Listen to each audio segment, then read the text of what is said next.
రణరంగానికి అడుగులు పడుతున్నాయి. తెలంగాణ రాజకీయాల్లో మరో మహాసంగ్రామానికి తెరలేస్తోంది. మున్సిపల్ రూపంలో పార్టీల్లో కొత్త ఫేవర్ తీసుకొస్తోంది. ఇది కేవలం ఓట్ల వేట కాదు, పార్టీల అస్తిత్వ పోరాటం. ముందు మున్సిపల్ కుస్తీ, ఆ తర్వాతే గ్రేటర్ మస్తీ అన్నట్టుగా సాగబోయే ఈ సమరంలో హస్తం పట్టణంలో జెండా ఎగరేస్తుందా? గులాబీ దళం వ్యూహాలు ఫలిస్తాయా? అస్త్రశస్త్రాలతో కమలం ఈసారైనా వికసిస్తుందా? ఇక్కడ గెలిచిన వాడే రేపు గ్రేటర్లో మొనగాడు, ఇక్కడ నిలిచిన పార్టీయే రేపు కింగ్ మేకర్. మరో 2 నెలల్లో జరగబోయే ఈ అగ్ని పరీక్షలో ఓటర్ దేవుడు ఎవరికి హారతి పడతాడు, ఎవరికి గరళం పోస్తాడు? అసలు సిసలైన రాజకీయ డ్రామాకు ఇదే కర్టెన్ రేజర్. తెలంగాణలో ఎవరిది పీఠం, ఎవరికి పాఠం అన్నట్టుగా సాగుతున్న ఆ ఆసక్తికర విశేషాలేంటో ఇప్పుడు చూద్దాం.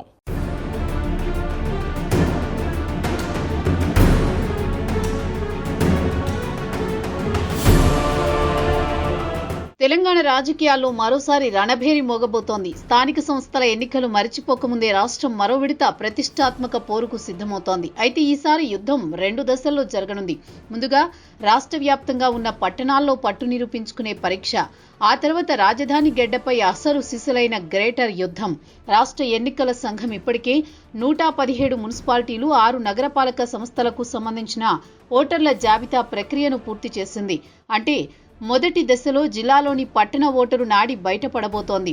త్వరలో జరగబోయే ఈ మున్సిపల్ ఎన్నికలు, ఆ తర్వాత జరగబోయే గ్రేటర్ హైదరాబాద్ ఎన్నికలకు ఒక రిహార్సల్స్ లాంటివి. ఇక్కడ గెలిచిన పార్టీకి గ్రేటర్ పోరులో మానసిక స్థైర్యం లభిస్తుంది. ఓడిన పార్టీకి లోపాలు సరిదిద్దుకునే అవకాశం దొరుకుతుంది. ప్రస్తుతం రాజకీయ పార్టీలన్నీ ఈ సెమీఫైనల్స్ పైనే దృష్టి సారించాయి. పట్టణాల్లో ఎగరబోయే జెండా ఏది అనే ఉత్కంఠ ఇప్పుడు రాష్ట్రం అంతటా నెలకొంది. ఈ ఎన్నికల నోటిఫికేషన్ వెలువడనుందన్న వార్తతో నిన్నటి వరకు స్తబ్దుగా ఉన్న జిల్లాల పార్టీ కార్యాలయాల్లో ఇప్పుడు వ్యూహరచనల సందడి మొదలైంది.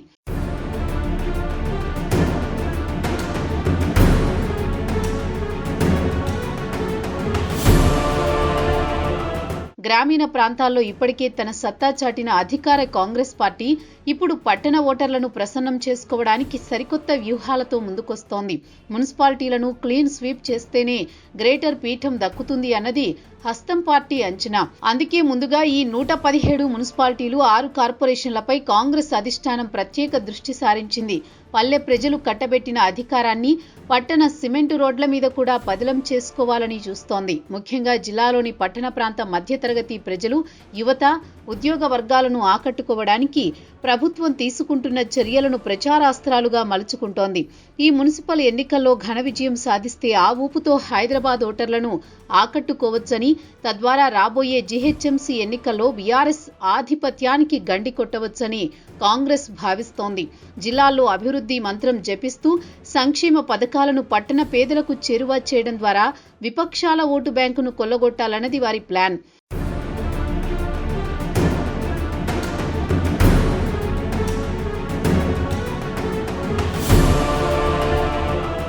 బీఆర్ఎస్ పార్టీకి మున్సిపల్ ఎన్నికలు కేవలం ఓట్ల పోరు మాత్రమే కాదు, ఇదొక అస్తిత్వ పోరాటం.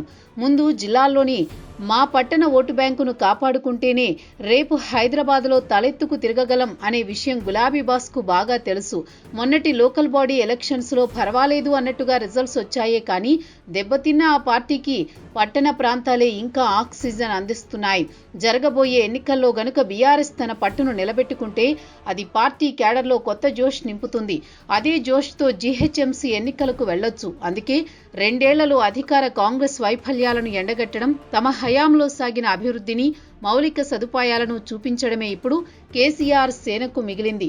ఈ మున్సిపల్ ఎన్నికల్లో సత్తా చాటడం ద్వారా మేము ఇంకా బలంగానే ఉన్నామని చాటి చెప్పాల్సిన అవసరం బీఆర్ఎస్కు ఎంతైనా ఉంది.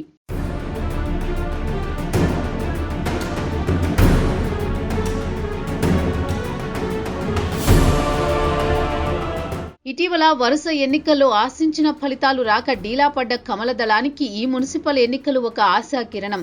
సాధారణ పట్టణ ప్రాంతాల్లో బీజేపీకి సాంప్రదాయ ఓటు బ్యాంకు బలంగా ఉంటుంది.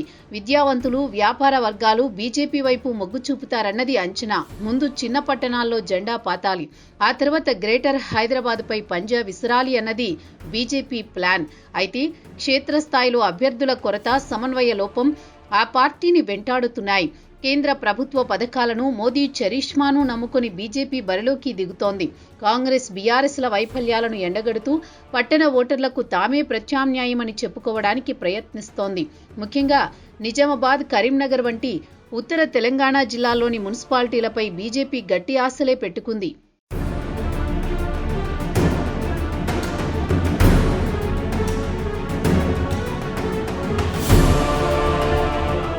పట్టణ ఓటరు మనస్తత్వం ఎప్పుడూ విలక్షణమే. ఈ మున్సిపల్ ఎన్నికల్లో పట్టణ పౌరుడు ఇచ్చే తీర్పు కేవలం స్థానిక పాలనకే పరిమితం కాదు. అది రాబోయే గ్రేటర్ ఎన్నికలకు, రాష్ట్ర రాజకీయ భవిష్యత్తుకు ఒక మూడ్ ఆఫ్ ది నేషన్ లాంటిది. జిల్లాలోని పట్టణ ప్రజలు ప్రభుత్వం పట్ల సంతృప్తిగా ఉన్నారా లేక అసంతృప్తితో ఉన్నారా అన్నది ఈ ఫలితాల్లో తేలిపోతుంది.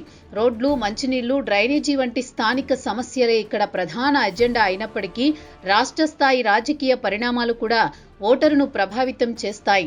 ప్రస్తుతం కాంగ్రెస్ ప్రభుత్వం అధికారంలో ఉంది కాబట్టి మున్సిపాలిటీల్లో కూడా అదే పార్టీ ఉంటే అభివృద్ధి జరుగుతుందన్న సెంటిమెంట్ ఒకవైపు, గత ప్రభుత్వ హయాంలో జరిగిన అభివృద్ధిని గుర్తు చేసుకునే మనస్తత్వం మరోవైపు, ఈ రెండింటి మధ్య ఓటరు ఎటువైపు మొగ్గుతాడన్నది ఆసక్తికరం. ఈ మున్సిపల్ ఎన్నికల ఫలితాలను బట్టే హైదరాబాద్ ఓటరు కూడా తన మనసు మార్చుకునే అవకాశం ఉంది. రాష్ట్రం అంతా ఎటువైపు ఉందో మేము అటువైపే అని గ్రేటర్ ఓటర్లు ఆలోచించేలా చేయాలంటే పార్టీలు ముందుగా మున్సిపాలిటీలను కైవసం చేసుకోవాల్సిందే.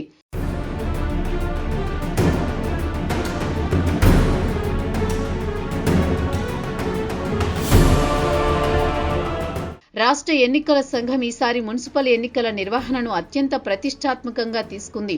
జరగబోయే మున్సిపల్ ఎన్నికలు ఎలాంటి అవాంఛనీయ ఘటనలు లేకుండా జరగాలని పక్కా ప్రణాళికలు రచిస్తోంది. ఇప్పటికే ఓటర్ల జాబితాలో తప్పులు దొరలకుండా జాబితాను సిద్ధం చేసింది.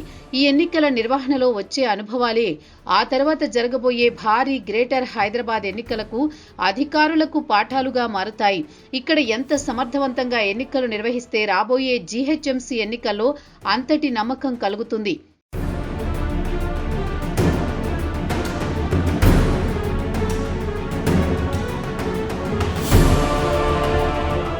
ఇప్పుడు జరుగుతున్నవి మున్సిపల్ ఎన్నికలే అయినా అందరి కళ్ళు తర్వాత జరగబోయే గ్రేటర్ హైదరాబాద్ మున్సిపల్ కార్పొరేషన్ ఎన్నికలపైనే ఉన్నాయి.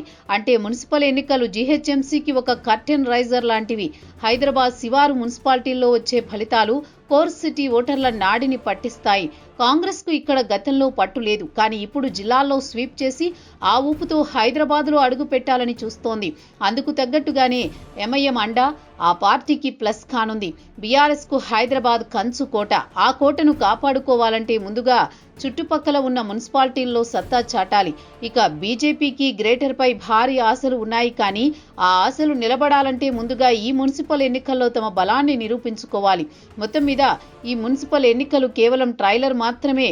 అసలు సినిమా గ్రేటర్ ఎలక్షన్స్ రూపంలో ముందుంది. ఇక్కడ గెలిచిన వాడు అక్కడ ఫేవరెట్ అవుతాడు.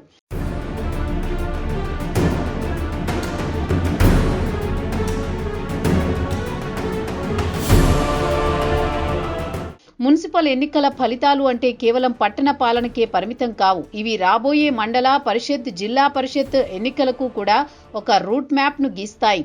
పట్టణాల్లో వీచిన గాలి పల్లెలకు విస్తరించడానికి ఎంతో సమయం పట్టదు. ఈ ఎన్నికల్లో అధికార కాంగ్రెస్ పార్టీ ఆధిపత్యం ప్రదర్శిస్తే రాబోయే ఎన్నికల్లోనూ వారి హవా కొనసాగే అవకాశం ఉంది. అదే ప్రతిపక్షాలు గట్టి పోటీ ఇస్తే రాష్ట్ర రాజకీయాల్లో కొత్త సమీకరణాలు పుట్టుకొస్తాయి. అసంతృప్త నేతలు పార్టీలు మారడానికి, కొత్త పొత్తులు కుదుర్చుకోవడానికి ఈ ఫలితాలే వేదికగా మారతాయి. 2028 సార్వత్రిక ఎన్నికలకు ఇప్పటికే పునాదులు పడుతున్నాయి. ఈ మున్సిపల్ ఎన్నికల్లో గెలుపు పార్టీలకు ఒక టానిక్ లా పనిచేస్తుంది. ఓటమి ఒక హెచ్చరికలా మారుతుంది. ప్రజాస్వామ్య వ్యవస్థలో కింది స్థాయి నుంచి పై స్థాయి వరకు అధికారాన్ని విస్తరించుకోవడానికి పార్టీలకు ఇదే సరైన సమయం.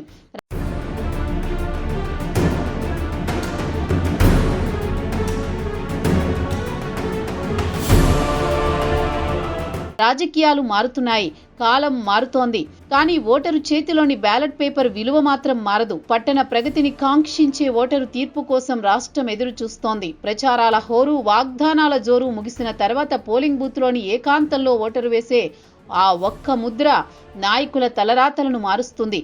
కాంగ్రెస్ తమ హవాను జిల్లాల్లోనూ కొనసాగిస్తుందా? బీఆర్ఎస్ తమ పట్టణ కంచుకోటలను కాపాడుకుంటుందా?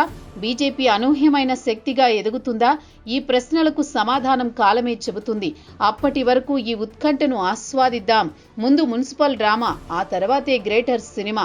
ఈ రాజకీయ చదరంగాన్ని కల్లారా చూద్దాం.